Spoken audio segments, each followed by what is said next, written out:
Over the years, we have watched many operators change drastically. Whether it be Lion, Blackbeard, or even Ella, they have all seen major changes that have made them completely different to what they were on release. But these operators are nothing to who I am talking about today, because today I'm covering the downfall of one of Siege's best operators. This operator managed to stay on top of the pick rate charts for over 8 years, until eventually he would meet his downfall.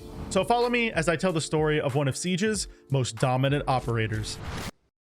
Now, for the sake of today's video, we must go all the way back to Siege's release on December 1st, 2015. When the game came out, it was completely different to what it is today. Whether it be ACOGs being available on most weapons, runouts being extremely easy, or drop shotting still being a mechanic, there was so much wrong with the game's balancing at the time. But that is what made it so fun and unique. It was the only tactical shooter on the market that offered something remotely similar, and its focus on fast-paced gunplay made it instantly beloved by the people who played it. However, the operator we're talking about today was designed to shut down this sort of aggression. This operator is Smoke. Surprisingly, Smoke was released in a very similar state to the one he is in today. When Smoke was released alongside the game, he had access to 3 smoke canisters, just like today, and his loadout was the exact same, with him having access to the M590 shotgun, the FMG9 SMG, and the SMG11 as his secondary. The only main differences being his SMG11 having access to an ACOG and him having completely different secondary options, which at the time those options were a nitro cell and barbed wire. This meant that not only could he deny the plant with his smoke canisters, but if he ran out of them, he could also use his nitro cell if need be. His strong loadout, his capability to deny the enemy team from playing the objective, and his ability to make rotates for his team led him to being one of the most picked operators on the defensive side, not only just in ranked, but in Pro League as well. However, some of the minor nerfs that would come his way soon would help to balance out his ridiculous state on launch, the first of which would come in Operation Skull Rain.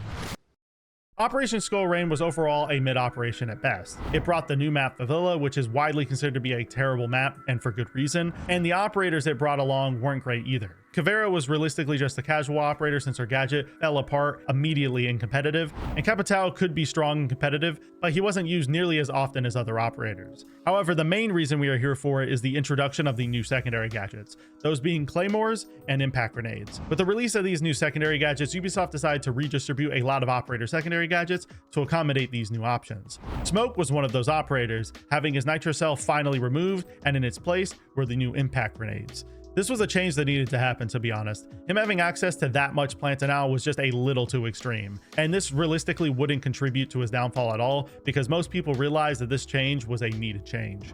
However, the following season, Red Crow would bring a change that would anger a lot of you ACOG enjoyers out there. Operation Red Crow is widely considered to be one of the best operations ever released, especially for its time. For operators, it brought us Habana, which was a game-changing operator considering no other hard breachers except Thermite existed, and it brought us Echo, who was a game-changer when it came to the intel meta that was about to dawn upon us. And for the new map, we saw the introduction of Skyscraper, which would become pretty hated, but at the time it was alright. However, this is also the operation that would begin a reoccurring theme of removing the ACOG site off of fan-favorite operators. Now, I'm not here to discuss the downfall of the ACOG, since I've already done that, but considering the first weapon to get the banhammer was the SMG11, this would heavily affect Smoke. This was one of the most controversial changes at the time. People went back and forth on whether or not this was a good change.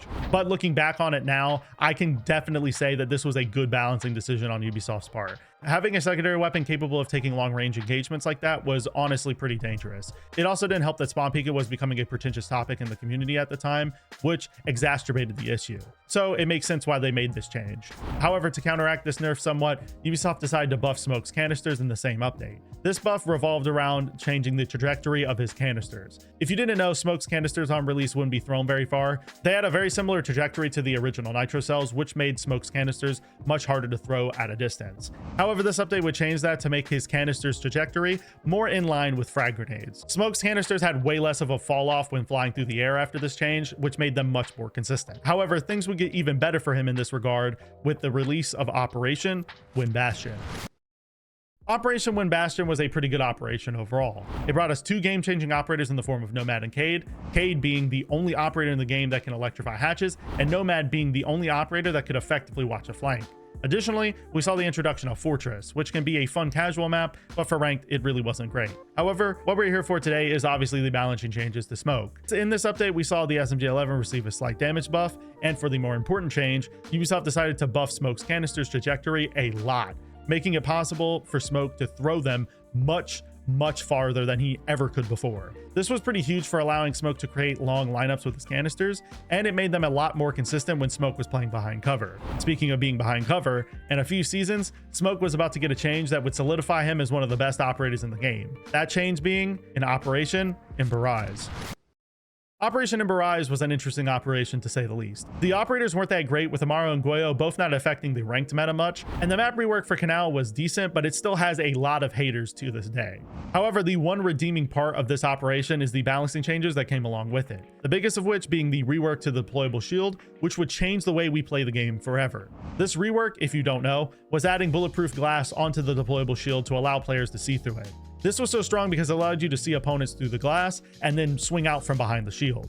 Similar to what happened when Ubisoft released the impact grenades and claymores into the game, Ubisoft also decided to redistribute the secondary gadgets around to accommodate for these new reworked deployable shields. And one of those operators that got one was Smoke. The reason this was such a huge deal for Smoke is because after this rework, your average defensive strategy needed a minimum of one deployable shield. And since Smoke was already one of the most picked operators in the game, him having access to a shield made him the leading operator to choose when setting up the bomb site. It also helped that Smoke's gadget complemented the deployable shield perfectly.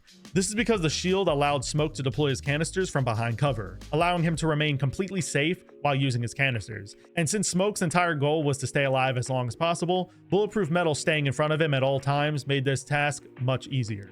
Smoke at this point had become the best choice on the defensive side by far. He could deny the plant, set up the site, and he brought a deployable shield to the table. However, this still wasn't the end of the changes that would come Smoke's way, but all the future changes would be in the opposite direction for Smoke, meaning Smoke was about to go on the journey that every other operator of this time went on.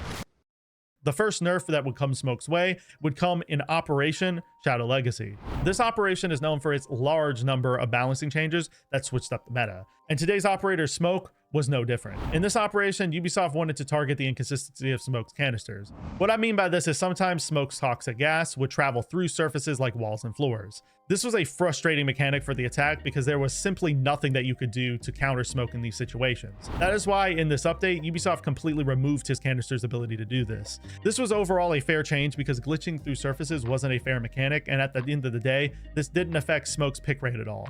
He still continued to be a dominant force in not only ranked but pro league as well. However, a very simple change that was soon to come would be the nail in the coffin for Smoke, and that change would come in Year 8 Season 2, also known as Operation Dread Factor.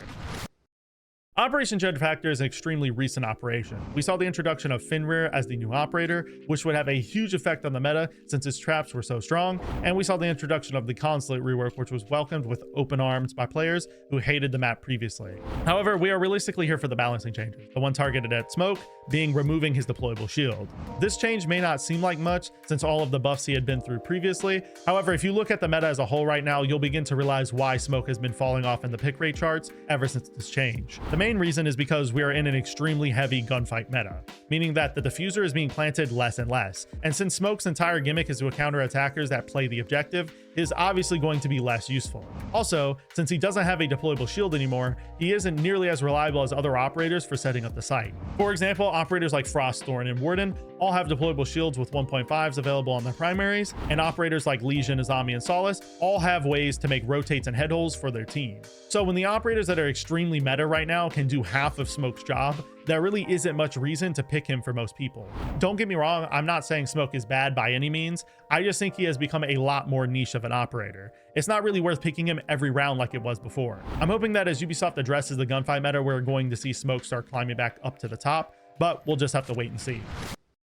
Anyways, hopefully you guys enjoyed today's story of the operator that dominated Siege for 8 whole years. If you did, I make Siege content just like this twice a week, so go subscribe to the channel and follow me on Twitter if you don't want to miss the next upload. Also, if you want to be involved in future videos, go ahead and join up in the Discord. I want to do VOD review videos and other videos involving you guys in the future, so don't be afraid to join up because I really want to start interacting with you guys. And anyways, if you want to watch another video just like this one, a baby popping up on your screen right now that I'm sure you'll enjoy. I'll see you next time, friends, and peace.